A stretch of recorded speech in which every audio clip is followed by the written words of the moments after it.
We are live on YouTube. I think we can start. All right, let's start then. Welcome everyone to second Discord session.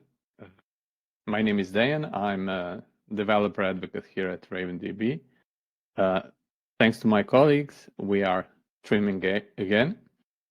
And the topic this evening will be how to implement AI search in your applications. So we are all fed up with AI and everyone is talking about it, but I would like to take a different turn. I would like to actually show you how to solve some real serious problems. And from that perspective, AI is a great tool for solving problems. Furthermore, if you're forced for any reason to add any kind of AI in your application, this could be a good solution, what I'm going to be speaking about this evening. So, searching. Probably as long as we have computers and information, we need to perform some kind of searching. And here on this slide, you can see a brief evolution of how searching was developing. We can start with very, let's call it naive or primitive way of searching or matching information. That would be exact matching. So with exact matching, you would like to locate the word within a text and you supply your word and it is exactly compared to other words. When you run or when algorithm runs into something that's exactly matching, you will get it back. And you can already assume or you can already see why this is not so good idea. So imagine car with the capital C and the car with lowercase c, they will not match. So of course, to improve on that and to improve on exact and partial matching, we move into area where we can introduce so-called wildcards. So partial matching is now available where you can, for example, specify a prefix and a word with a prefix will be matched. So in my example here, we have a car and carpet, and of course, this is not too good of a match because car and carpet are like JavaScript and Java, not much related. But we are now slightly better. We are widening the scope of the results. So if we specify car with wildcard, we will get multiple matching results. So slightly better. And finally, we are reaching something that most of the applications are using today. If you're familiar with Lucene, if you're familiar with RavenDB, you're probably already using this. So you can see a sentence here, my car is red. And let's imagine I would like to perform full text search for word car. So what will happen inside the full text search engines like Lucene? Well, every such sentence or piece of text will be taken. It will be processed. So what will happen first? My car is red consists of 4 words. This sentence will be split into individual words on the boundaries of interpunction, comma, full stop, space, etc., etc. So we will get 4 words. Then some kind of transformations will be applied. So for example, all words will be lowercase. So you can see that my with capital M in the sentence on the left is transformed into my with lowercase m in the collection of the words. And then some so-called stop words will be eliminated. Stop words are very common words. In English, this is. The would be another example. These words are not carrying any, let's say, useful information. No one will search for is or the. So in most analyzers, such words will be eliminated. So as you can see, through the series of transformations, sentence my car is red will be transformed into the array of 3 words, my car and word red. And then what I typed in, word car, will be matched against these words. And of course, if I typed CAR with capital C, car with capital C, my input would also be transformed before matching is implemented. So what's important to understand here is that, again, a result I'm getting is good, but there was some processing needed before I was able to get my results. And this, when you put all the knowledge on one pile, knowledge that was needed to implement it, something like this, it's not trivial.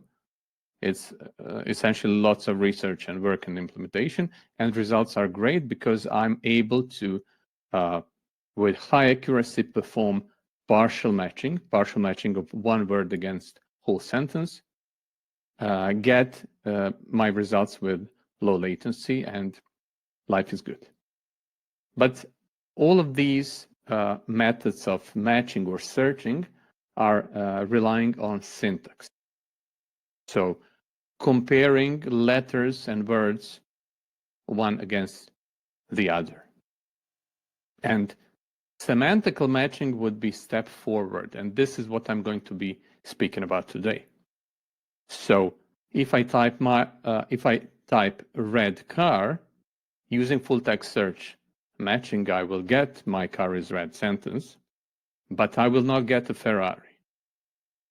To return Ferrari for the input term signature red car, you could almost say some understanding is needed, or we are now expecting computer or algorithm or machine to understand what do we mean by signature red car.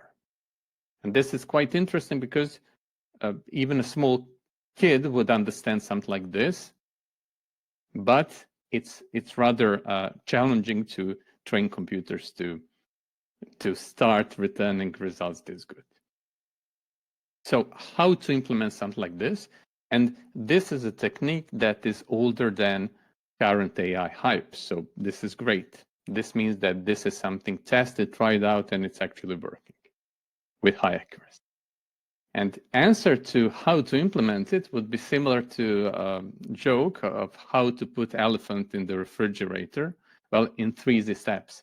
You open the refrigerator, you put the elephant in, and you close the door of the refrigerator. So I would take a first phrase, and convert it to some kind of numerical representation. Do the same with phrase number 2, convert it to some numbers or numerical representation.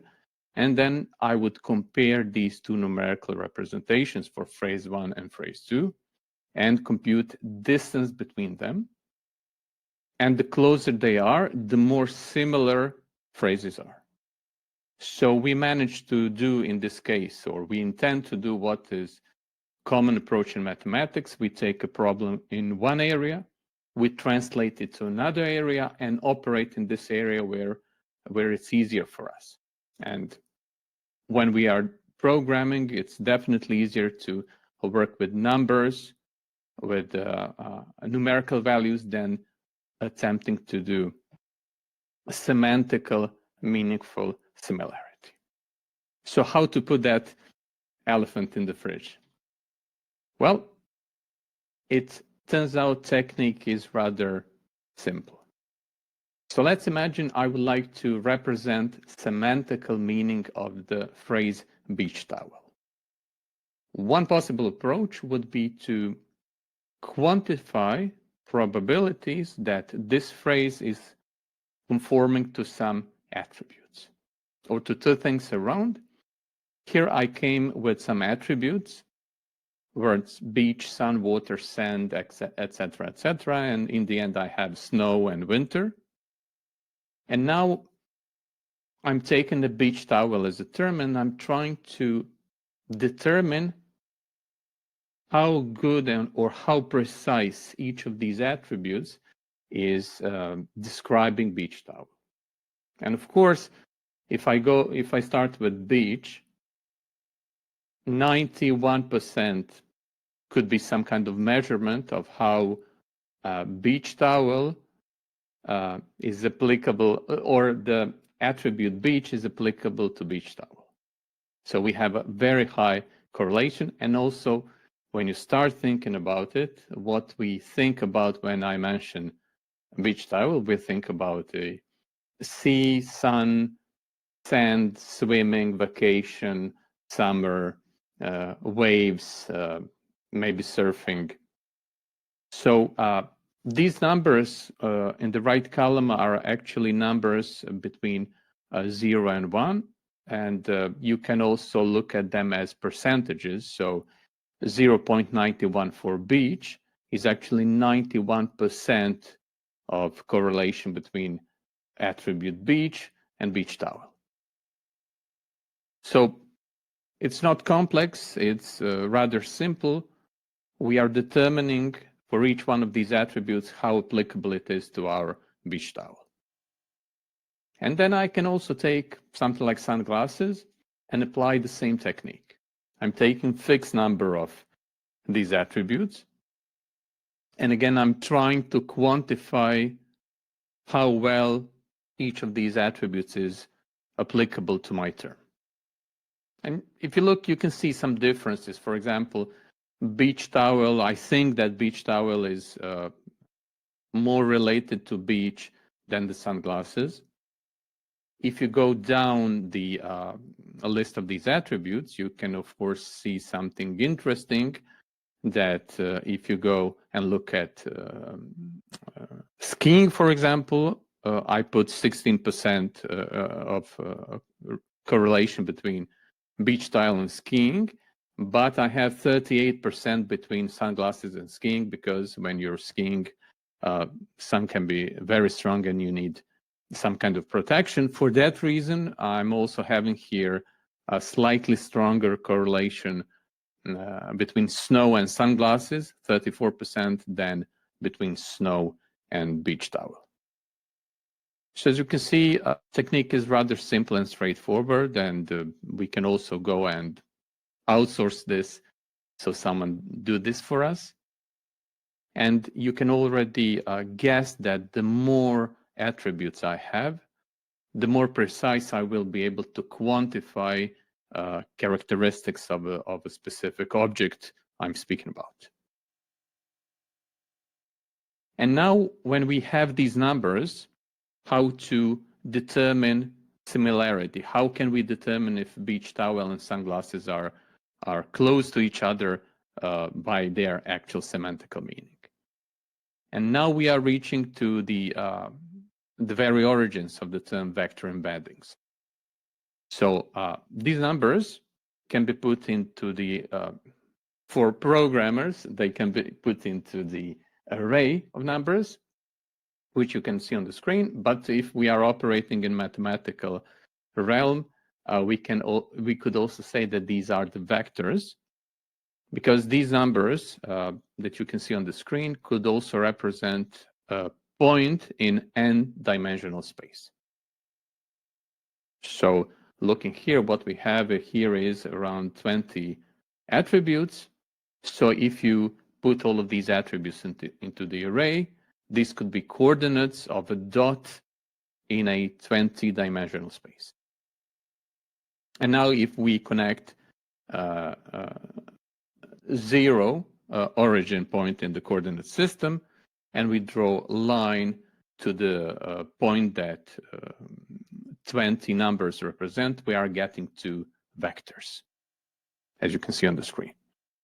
And then we can use simple mathematical operation of computing cosine similarity to compute how far away or how close these two vectors are. So the more inline these two vectors and the similar length they have, the more similar length they have, they will be closer. So when we compute cosine similarity, it can relate to 0, which is orthogonal vectors, completely unrelated, or they can be overlapping each other, which would be perfect similarity. They are going into exact same direction with same intensity. And again, this number between 0 and 1 could be looked upon as probability in percentages from 0% to 100% similarity. So rather simple mathematical operation that can be highly efficiently computed, especially today when CPUs are supporting vector operations directly. So very efficient. And of course, every good programmer is a lazy one. And of course, it's natural that we people want to optimize things and automate it. So how to do it? Well, this is where AI part comes into play. So as I mentioned, vector search, vector comparison, vector embeddings are much, much older than current AI hype. One of the earliest such attempts was a so-called text embedding model by Google, applied on Google News project. It's called Word to Vec. So solutions which are accepting either sentences or words or phrases and computing these numbers, these vectors of numbers, are called text embedding models. And please pay attention, when I was learning all of this, I was frequently mixing up text embedding models and large language models. They are completely different things used for different purposes. Of course, LLM is behind solutions like ChatGPT. Here we are speaking about text embedding models, solutions that will accept phrase and will respond back by the array of numbers or vector of numbers. And as you can see on this slide, these are just some models that were developed in the very beginning, like FastText from Facebook. And today we have some models coming from OpenAI. OpenAI ADA v2 was one of the earliest coming from OpenAI. What is, however, interesting and important is how many numbers, float numbers, are returned by text embedding model. So starting with earliest ones, which were returning 300 numbers, now we are going into a couple of thousand of dimensions with such vectors. And this is important because the more numbers we have, the more precise semantical meaning of each phrase is encoded. Also, what is interesting is that we will not get back something like this. We will not get back attributes and numbers. What text embedding model will return to us is just a set of numbers. And actually, we have no idea what these numbers represent. That's the magic of the AI that is happening behind the scene. But what we do know is that each of these models is consistent, and it will consistently produce a faithful numerical representation of the meaning of the phrases that we are sending. And in version 7 that was out this year, RavenDB started supporting vector search, which is quite interesting because RavenDB is not a specialized solution. RavenDB is not a specialized vector database. It's a general purpose database, but now you have one more tool at your disposal to use in your application. And I will show you a bit later on a slide with inspiration what you could build with something like this. Of course, whole process of using text embedding model is a cycle that starts in the database. So you create a document in RavenDB or you modify existing one. This document will be pulled out of RavenDB. RavenDB will take it. It will send it to text embedding model. Text embedding model will produce a vector. This vector will be returned to Raven, saved, and indexed. So when it comes to vector embeddings, situation is pretty much consistent as it is with other way of searching for data. RavenDB is still capable of automating lots of heavy work, lots of heavy lifting will be automated. We try to encapsulate as much complexity as we could. So for starters, as you will see in a few moments, RavenDB is coming with one small text embedding model embedded. This is BGE-Micro v2, and it's producing 384 dimensional vectors. This is one model which is small enough to be embedded inside of the database. It's great for fast prototyping. It's not sending data outside of your database. Everything is happening within the database. And this is awesome for a quick start, for playing around with vector search, exploring what it can do for you, and to do some fast prototyping. Later on, if you go into production, if you want to do some more accurate searches, because BGE-Micro v2 is among models with lower accuracy, if you want to achieve higher accuracy, RavenDB supports you there as well with some of the external models, which we will see today. And not only that, there are some secondary aspects when you start doing implementations of communication with the text embedding model. There are some small details which are not obvious right away, but which are important. So first one is, whenever you have a distributed system, you have all these nice things, quotation mark, nice things happening, like unreliability of communication, latency. You will be paying for external models, so you want to be aware of what is going on. Also, you can already imagine if you have 1,000 numbers or 2,000 numbers for each phrase that you are encoding, over time, it will take space on the disk. So you also want to be mindful about disk allocation space.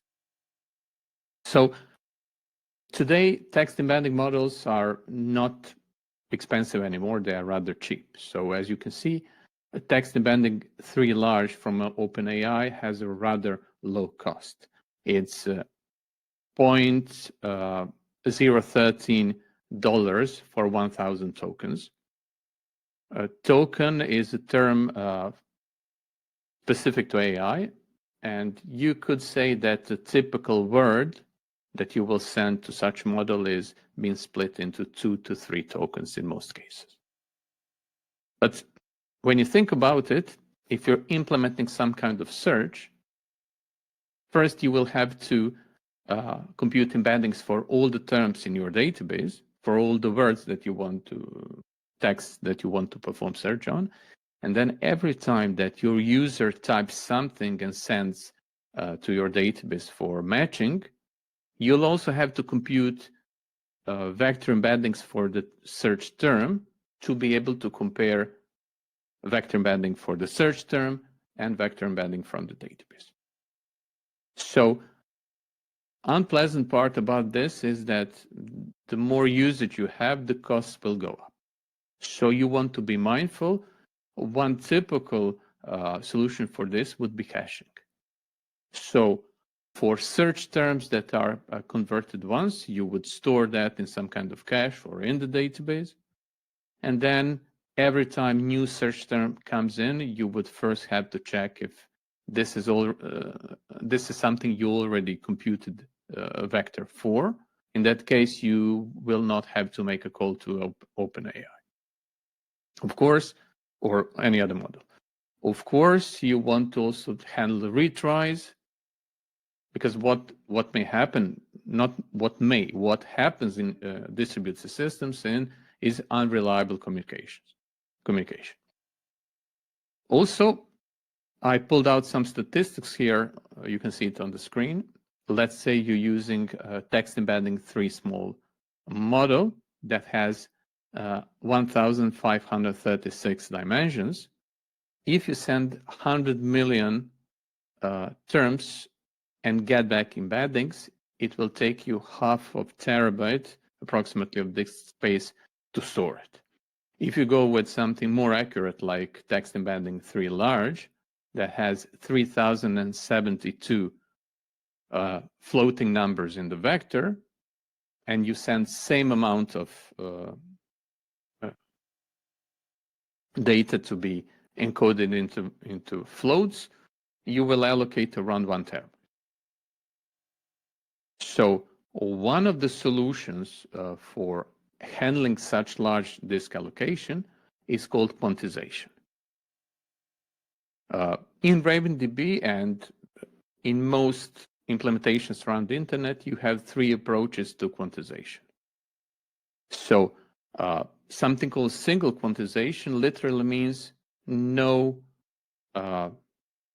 there is no change to the floats that are being returned by the text embedding model. What is being returned, you will store as it is. However, there are also 2 approaches called int8 and binary quantization, which are being used to shrink size of these floats, make them allocate less space, and you will have a trade-off. You will have smaller vectors, but you will lose some accuracy. So most commonly used solution is int8, which will take float 32 and convert it to int8. So what will happen is scaling factor will be applied. There won't be major changes in the vectors, so you could say their positions will relatively stay the same between 2 vectors, but they will be shrinked a bit. Precision will be lower.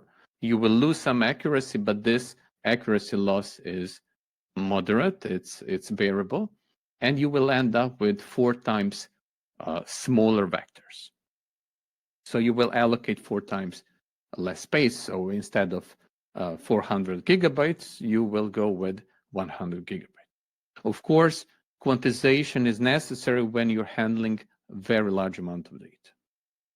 And if amount of data goes really, really big, then you might decide to switch to binary quantization, which is actually very, very aggressive compression technique. So you can see it here. It will take an array of floats, and some kind of threshold will be established. And you will have binary determination if float number is above or below threshold. So as you can see here, 0.2 with threshold 0 is converted to 1, minus 0.5 is converted to 0, and that's basically it. So very, very aggressive compression, and you can already assume it's pretty much visible that you have high loss of accuracy. This operation means that you will end up with 32 times smaller vectors, so very, very aggressive caching. And it's extremely fast because now comparison between such binary vectors is very efficiently implemented to the extent that it's supported on most modern CPUs with vector instructions directly supported on the CPU level. By the way, if there are any questions, feel free to type them and I will answer them. And what I mentioned is, if you're looking for the inspiration, there are lots of scenarios, realistic scenarios that could be applied, where this could be applied and where vectors can help in implementation. So obviously, clustering is the first good candidate. Since you encoded words and phrases into vectors, now you're able to measure how far vectors are, and you can detect which of these vectors are pretty close to each other.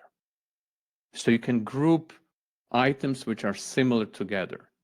So you can go and say, this is summer equipment for beach. you would take something that's very characteristic for summer vacation, like beach towel and sunglasses, and you would represent them as a group and then compute vector embeddings for all other products and determine some kind of the threshold to create a cluster of products which are positioned in this highly dimensional space next to each other.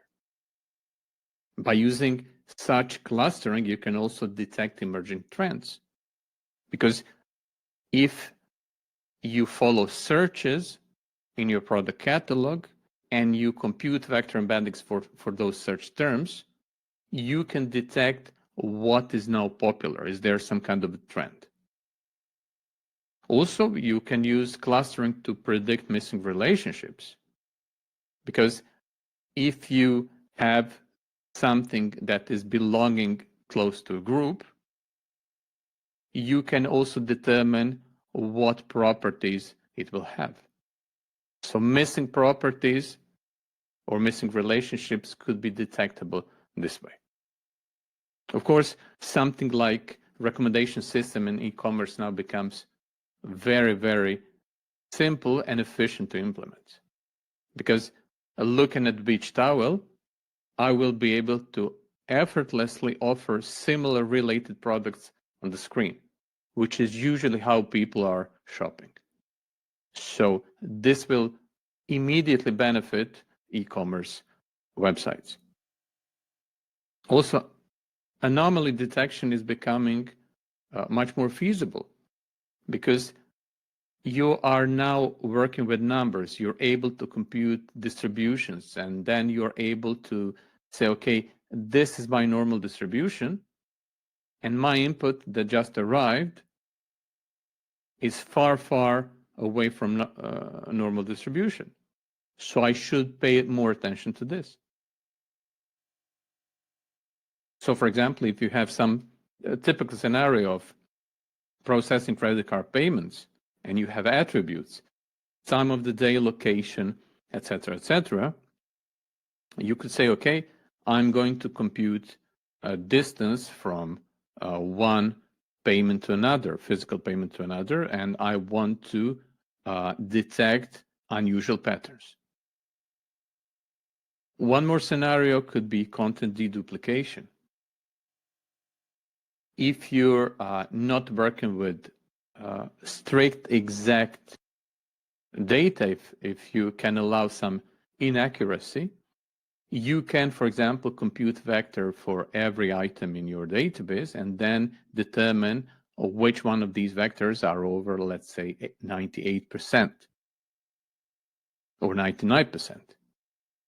So you could offer one instead of the other. Maybe this could be replacement product, for example. Also, various kinds of examining behavior, which is leaving numerical trace, attribute trace, could be applied to profile user to better determine a model of their behavior and to, of course, ethically, and to offer them services or something else that would be highly customized to their needs and their behavior.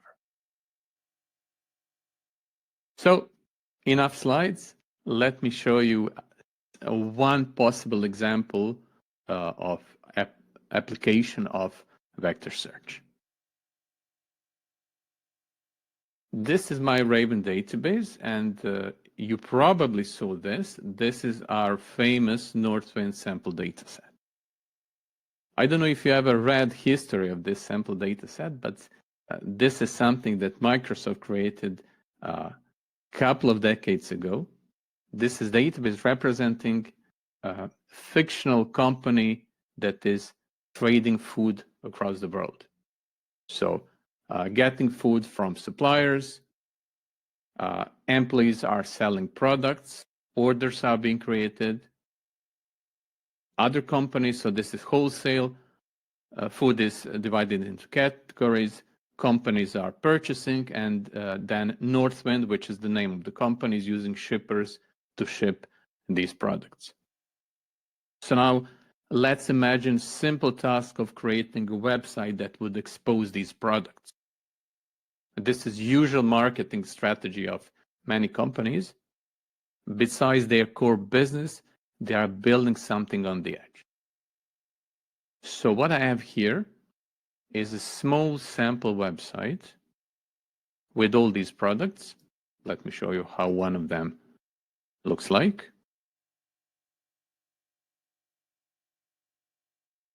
A very simple model. So I have a name. We have here identifiers of the supplier and the category, quantity per unit, etc., etc. So you can see for each one of these products, we have that visualized on a card. So my task here is to implement something that we would dare to say, or we would dare to call intelligent search. So if I go and say something sweet, you can see results are decent. I'm getting something that is obviously good result. I must admit, I'm not too familiar with this, but this also sounds like a cake, French cake. This looks like some kind of syrup. I will have to check what this is, but this is packed in jars, so it's a good chance this is good match. Or if I go with German food, gummy bears. I'm not sure this, yeah, this is German. This is not sweet, but it's German. This as well, Frankfurter sausage, so results are decent. As you can see, I'm able to type in word German, and I'm getting back products which are obviously, well, most of them, obviously German one, but the word German itself is not appearing anywhere in the name. Or if I go with Italian, you can again see results are decent. Let me see with seafood. Okay. But what is interesting now, what happens behind the scene? Every time I send a word like this, it will be converted into vector, and a vector for this word will be compared with vector computed for this phrase and this phrase and this phrase. So what this means? Well, as you will see, I'm using a very good text embedding model, which is multilingual. And there's a hint here that this Explorer is multilingual Explorer, which means that I'm now able to offer right away, out of the box, without even thinking, multilingual search. So my colleague Gracian helped me. Thank you, Gracian. I have some Polish words here. I would not even dare to read them aloud, but I have translations here, so we will see how good search is. So I'm looking for something sweet in Polish. And as you can see right away, I'm getting something that looks pretty much convincing as a good set of results. Actually, it's excellent. Let's try with something that says meals from the sea. Or seafood, that would be seafood. Not bad, even though I need to, yeah, this one is good. I need to check all these dishes. Are they actually seafood? Maybe someone can help me with that. And let's see any meat pies in our catalog. Well, some of these are definitely looking good, even though I think this is sweet. The thing here is, these results are not perfect for the reason of not enough of a context. How this could be improved? Well, in this case, something like this or something like this is a dish. So if we would include recipe or short description, and then include this description into generation of text embeddings, what would be returned to us would be much, much more semantically substantial, and my search results would be even better. So this is not some kind of magic. This is me thinking how I can provide more information so that text embedding model has more material to work with. So how much code I had to write for something like that to implement? So searching over product titles, supporting multi-language scenario. Here is the code, and we will share this on the GitHub, so anyone will be able to clone this repo and run it on your own and play around with it. Actually, it turns out a relatively small amount of code. So I will walk you through the complete application and you will see how easy it is. So the first thing I need to do, I need to initialize my database, or I need to initialize document store, which is abstraction of Raven cluster. So here is the name of the database that I'm going to be using. And this is information about the server where this database is running. As you can see, it's my local installation running on my machine. When application starts, we are ensuring the database exists. So if database with this name is not existing, what will happen is we will send command to the database to create new to RavenDB cluster to create new database with the name that we set up. And that's basically it. Database is initialized. What you can see here, this is a class that is modeling product. When I say product, I'm speaking about these products. So you can what you can see here, this JSON, of course, is closely matching fields in this class. Again, this is great because I don't need two models. This is NoSQL database. Just a single business domain model is needed, and database knows how to store it. And finally, I have input field for search. What happens when I populate text here? As you can see, I'm typing, and as I'm typing, I'm getting results back. Here it is. What you can see here is the gist of this code. This is vector search directly supported on the syntax level from Raven query language. And of course, it's quite human readable. From products, I'm doing vector search, embeddings from the name. And please ignore this part for now. I will explain to you in a moment what this is. And what you can see here, this is, let's say, precision. So this is precision with which results will be matched and eliminated. This is threshold for returning results.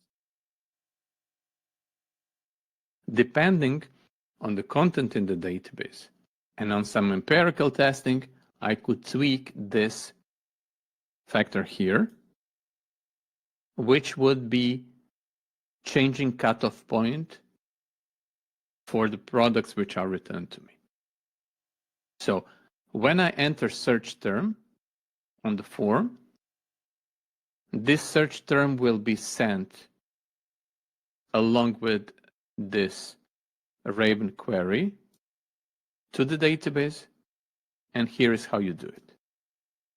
Session.advance, row query, because we are going to type it on our own. And this is the parameter which search term which will be replace here. So all of this is going to be sent over the wire to the Raven database. The Raven database will perform vector search, find matching products, and return them back into this strongly typed list of products. And that's basically it. If we don't have anything in the search box in the beginning, what will happen is that we will, simply speaking, pull all the products from the products collection or all documents from the product collection, deserialize them into strongly typed objects, and show them on the screen. And this is it. Essentially, these 2 lines of code is everything you need to perform vector similarity search between the search term your user types in into the search box and the database. Now you remember the slide that says secondary factors. Obviously, it's not this simple.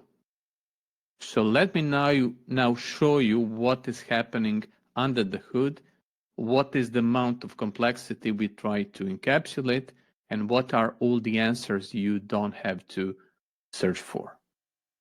So in order to make this code working in my application, I had to do some relatively simple preparation.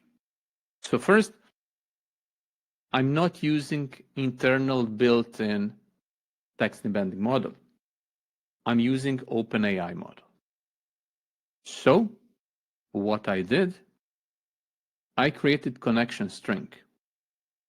As you can see, RavenDB has connector for OpenAI. I populated my API key here. I'm hitting this endpoint. And this is the name of the model on the API, on the OpenAI that I'm going to use. So once defined, this will remain here, and this will provide a way for RavenDB to connect to OpenAI text embedding 3 large. And when you look at this dialog for connecting to external systems, you can see that in version 7, RavenDB supports communication with Azure OpenAI, Google AI, Hugging Face, Ollama, OpenAI, of course, which I'm using today, and Mistral AI. This last model, BGE-Micro v2, is embedded one. So what is also nice, you can, again, build everything with the connector pointing to embedded model, test everything out, and then just in production, switch to paid external service. So this is first simple step. There's just one more step. I need to create a task. So what this task will be doing is this loop. I need to create ETL that would react to any change in the database, send document or document fields to external text embedding model. If there's no response from text embedding model, repeat it back again. Text embedding model returns computed vector, and this vector is stored in the database. So here is AI task that I created. So what you can see here, I'm stating connection string that I'm using. I want to process all of my products. So here is the collection products. And here is my specification, which fields from the products I would like to send. So what you can see I'm doing here, I'm sending the name of the product. But if I had, for example, if this was a recipe book, besides the name of the recipe, I could also send instructions for preparations and maybe a list of ingredients. These additional information would increase accuracy of the computed vector that would be returned to me. What you can see here is that Raven natively supports various formats of the data. So for example, if I have HTML text for the recipe that would be displayed on the screen, I don't have to manually process it to strip it out of the HTML text. RavenDB can do this for me. If I'm using Markdown, same story. One less thing that I need to do. I don't have to do processing of Markdown or HTML anymore. RavenDB will perform that automatically. As you can see, since product name is a simple string, I'm just using splitting here. This is parameter maximum tokens per chunk. So again, what is happening here is that we try to encapsulate one more thing to come up with sensible default. So again, one more thing you don't have to think about or learn what this actually means if you don't want to. Further down here is the quantization setting. So RavenDB again supports single quantization, which is actually not altering the vector, or if I want to compress them and lose some accuracy and trade that off for less allocation of disk space, this will happen automatically, autonomously once I set this up. But again, this is one more thing that you don't have to do. And down here, as you can see, we have two caching options. So if I have product with specific name, embedding will be computed for it. If I delete it and recreate it 5 days after that with the same product name, vector that would be computed would be exactly the same, but RavenDB is again natively supporting cache for embeddings, and you can set expiration time. So in my case, if I recreate the product after 5 days, there won't be any calls to OpenAI in my case because vector will be located in the cache. Same thing goes for querying, because when you type seafood, first we need to compute vector for it. Well, in this case, for 14 days, all vector embeddings for all search terms will be computed and stored inside of a database. And when you look at the documents, you can see at collections, you can see two new system collections that will be produced.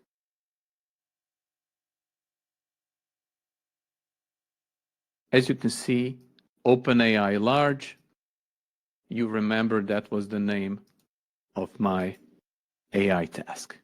So this identifier of the AI task is used for new system collection that will be created with the field. Here how it looks like. So actually, when you look at this diagram, a vector is being returned and saved internally inside of the database, and this collection is exposing connection between the document and internally stored vector embedding. So what you can see here is the attachment, and I probably don't have anything to open, so you can try it and see how it looks like. So this is actual embedding returned by the OpenAI. So all of these things are encapsulated, lots of decisions that you don't have to make. And in the end, it comes down to setting things up once with the connection string pointing to external text embedding model, defining this task where I essentially had to pick up connection string, pick up collection, and determine which field from products is going, And those are all decisions I had to make. After that, I'm executing something like this, and now the meaning of this is becoming clear. So this vector search filtering condition will actually take the name of the product. It will locate its vector embedding within OpenAI large. Here it is. So it will take that embedding. It will compute embedding for the search term that user typed into the browser, and it will perform comparison or distance measuring, and it will know what is similar, what should be returned. So as you can see, this is not trivial. Certain level of knowledge is required, but we are not forcing you to learn it right away in order to start playing and experimenting with this. With relatively simple set of steps, you can set everything up, start working, and later on, if you want or when you need, you can dive deeply into topics like quantization or maximum tokens per chunk, or you can try out different models.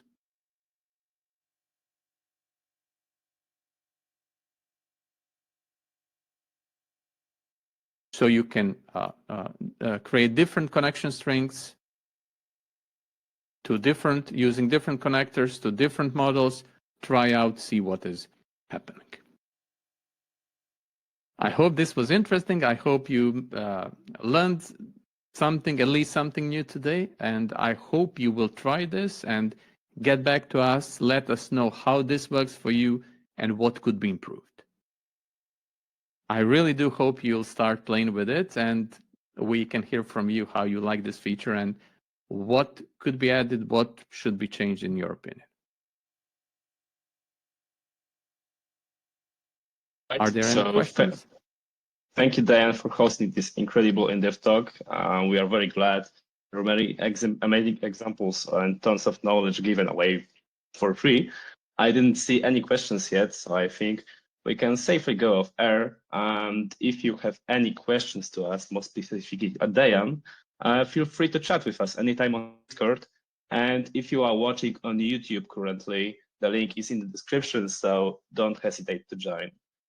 So thank you, Dejan, once again, and I wish everyone a nice evening. Thank you. Nice evening from me too. Thank you. Bye.